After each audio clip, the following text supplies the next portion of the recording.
I propose to extend time available for revising returns from 31st December to up to 31st March with the payment of a nominal fee.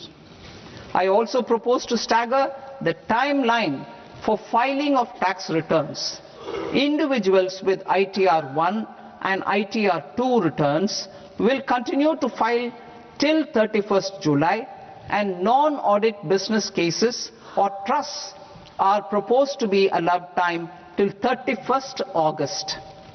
TDS on sale of immovable property by a non-resident is proposed to be deducted and deposited through resident buyers and his or her PAN-based challan instead of requiring a TAN, which is a temporary accounting number. To address practical issues of small taxpayers like students, young professionals, tech employees, relocated NRIs, and such others, I propose to introduce a one-time 6-month foreign asset disclosure scheme for these taxpayers to disclose income or assets below a certain size. This scheme would be applicable for two categories of taxpayers, namely A, who did not disclose their overseas income or assets, and B, who disclosed their overseas income and or paid due tax but could not declare the asset acquired. Our government has therefore decided to place a renewed emphasis on the service sector to provide a pathway to fulfilling aspirations of a youthful India with the following measures. I propose to set up a high-powered Education to Employment and Enterprises Standing Committee to recommend measures that focus on services sector as a core driver of Vikasit Bharat. This will make us a global leader in services with a 10% global share by 2047. The committee will prioritize areas to optimize the potential for growth, employment, and exports.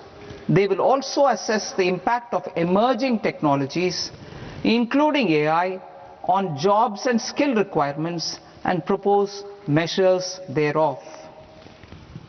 To create a range of skilled career pathways, a new range of skilled career pathways for our youth, I propose interventions in the following sectors. Health. Existing institutions for allied health professionals will be upgraded and new AHP institutions established in private and government sectors. This will cover 10 selected disciplines, including optometry, radiology, anesthesia, OT technology, applied psychology and behavioral health, and add 1 lakh AHPs over the next 5 years. A strong care system covering geriatric and allied care services will be built. A variety of NSQF aligned programs will be developed to train multi-skilled caregivers, combining core care and allied skills such as wellness, yoga, and operation of medical assistive devices. In the coming year, 1.5 lakh caregivers will be trained.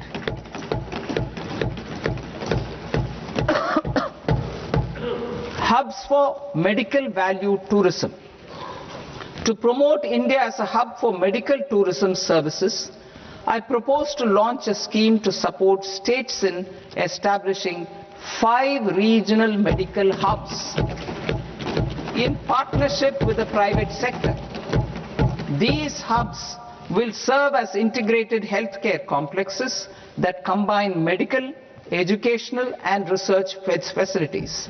They will have Ayush centers, medical value tourism facilitation centers, and infrastructure for diagnostics, post-care and rehabilitation.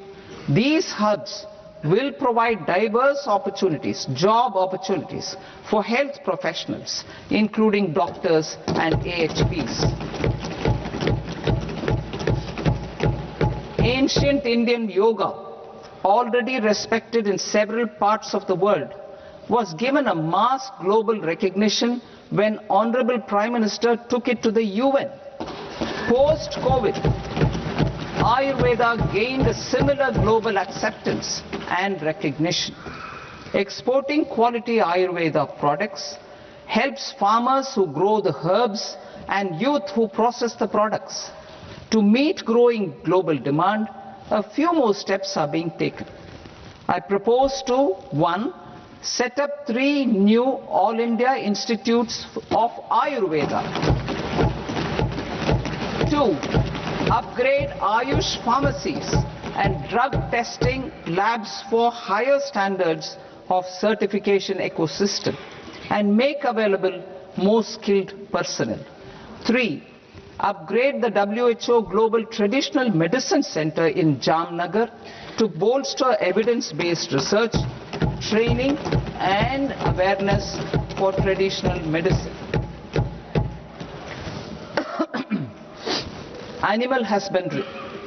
Livestock contributes to close to 16% of farm income, including of poor and marginal households. To scale up availability of veterinary professionals by more than 20,000, I propose to roll out a loan-linked capital subsidy support scheme for establishment of veterinary and para-veterinary colleges, veterinary hospitals, diagnostic laboratories, and breeding facilities in private sector. Collaboration between Indian and foreign institutions will also be facilitated. Orange economy. India's animation, visual effects, gaming and comics sector, AVGC sector, is a growing industry projected to require 2 million professionals by 2030. I propose to support the Indian Institute of Creative Technologies, Mumbai, in setting up AVGC content creator labs in 15,000 secondary schools all over the country and 500 colleges. The Indian design industry is expanding rapidly, and yet there is a shortage of Indian designers. I propose to establish, through Challenge Route, a new National Institute of Design to boost design education and development in the eastern region of India. Education. Our government will support states through Challenge Route in creating 5 university townships in the vicinity of major industrial and logistics corridors. These planned academic zones will host multiple universities, colleges and research institutions, skill centers and residential complexes. In higher education, STEM institutions, prolonged hours of study and laboratory work pose some challenges for girl students. Through VGF, Viability Gap Funding and capital support, 1 girls' hostel will be established in every district.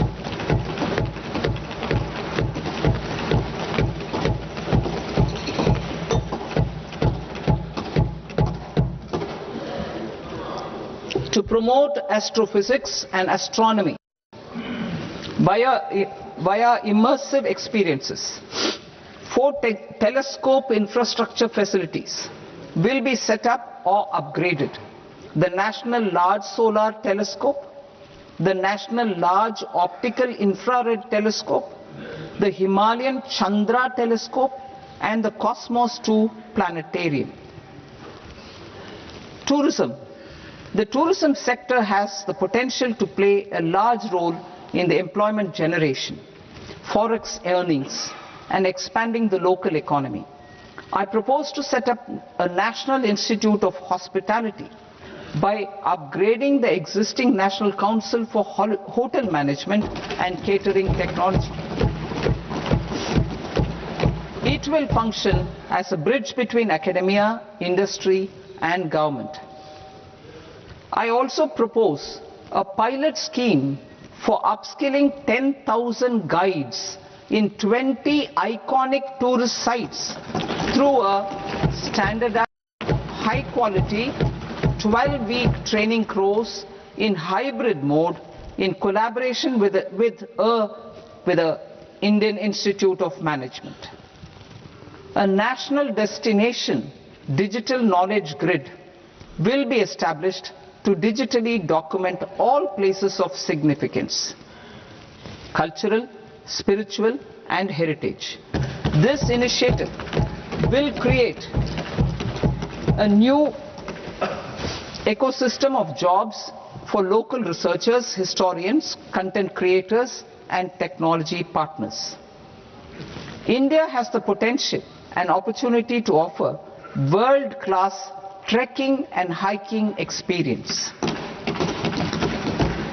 We will develop ecologically sustainable mountain trails in Himachal Pradesh, Uttarakhand and Jammu Kashmir. Also in Araku Valley in the Eastern Ghats and Podigai Malai in the Western Ghats. Turtle trails along key nesting sites in the coastal areas of Odisha, Karnataka and Kerala. And 3 bird watching trails along the Pulikat Lake in Andhra Pradesh, Tamil Nadu. It's on the border. Under the visionary leadership of Honorable Prime Minister, we established the International Big Cat Alliance in 2024. This year, India is hosting the first ever Global Big Cat Summit, where heads of governments and ministers from 95 range countries will deliberate on collective strategies for conservation. Heritage and culture tourism. I propose to develop 15 archaeological sites, including Lothal, Dolavira, Rakhi Gadi, Adichanallur, Sarnath, Hastinapur and Leh Palace into vibrant experiential cultural destinations. Excavated landscapes will be open to the public through curated walkways. Immersive storytelling skills and technologies will be introduced to help conservation labs, interpretation centers and guides.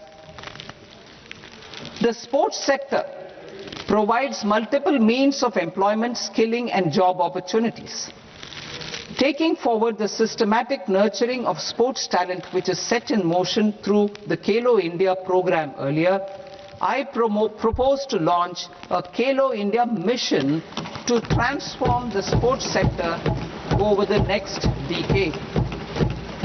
The mission will facilitate an integrated talent development pathway supported by training centers which are foundational, intermediate and elite levels. B, systematic development of coaches and support staff. C, integration of sports science and technology. D, competitions and leagues to promote sports culture and provide platforms. And E, development of sports infrastructure for training and competition.